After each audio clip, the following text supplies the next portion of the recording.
Now, there's also some genetic influences. So, for instance, people have done different family studies showing that, again, I didn't make this slide, these pictures are hilarious. Siblings' IQs tend to be correlated, and cousins' IQs are a tad less so. So you might take away here that individuals who share more DNA tend to be more correlated, and maybe DNA is playing more of a role here. I'm hesitating because these are kind of small correlations, so take that what you will. The optimal, if this was a perfect correlation, this should be 1, but we're 0.45 and 0.15. But we've also shown in twin studies, so think back again to our developmental lecture, how we study twins. They've shown that identical twins who share 100% of their DNA correlate about 0.7 to 0.8. So this is kind of like their concordance rate of intelligence, whereas fraternal twins are a little bit lower. So this is, additional evidence that genes might play a role. But again, it's not a perfect correlation of 1, which tells you there's definitely some environmental influences that are accounting for the rest. So heritability in general, we talked about heritability, the ability to pass it on to the next generation, is about 0.75. So 75% of the variance in intelligence across the population tends to be due to genetics. And this is kind of, makes sense in light of the identical twin studies. So about 75% is due to genes. However, IQ is still going to improve with environmental influences. So heritability is not 1, which means there must be some other environmental thing playing a role. What is that?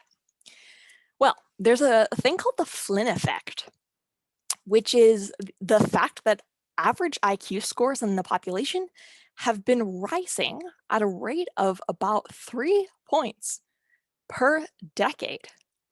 So, for instance, this graph is showing that as you go, from 1930 up to 2010, this is the average IQ score. Why?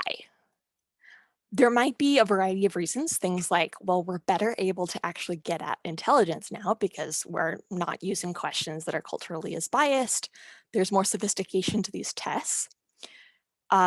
We have a more complex world, so we're able to kind of better have these skills to interact and be logical and make reasoning and things like that we have to better keep up in our world. We also have just better nutrition. We know that diet and exercise and things like that help your memory, help your ability to perform well. So that's important. But also just general changes at home and school. So maybe schooling at an earlier age, or being able to stay in school longer through college or graduate school. So many different things. So in addition to that, the important factor we've kind of been talking about from the beginning is socioeconomic status. It's been shown that poverty tends to be correlated with lower IQ scores. I showed you this kind of example with SAT test 2. It's pretty similar. Here we're showing now income on the y-axis and IQ on the x. But the main takeaway here is that the higher your IQ, the higher your income is likely to be. I want you to pause here. Do you think socioeconomic status is directly influencing IQ? Do you think there's any particular reason that there might be something about having less income that's leading to lower IQ scores? Or perhaps what might be a third variable in this correlation?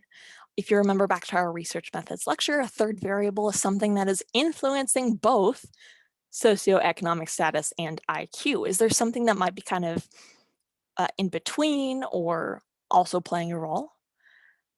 Tell me why socioeconomic status might be related to IQ.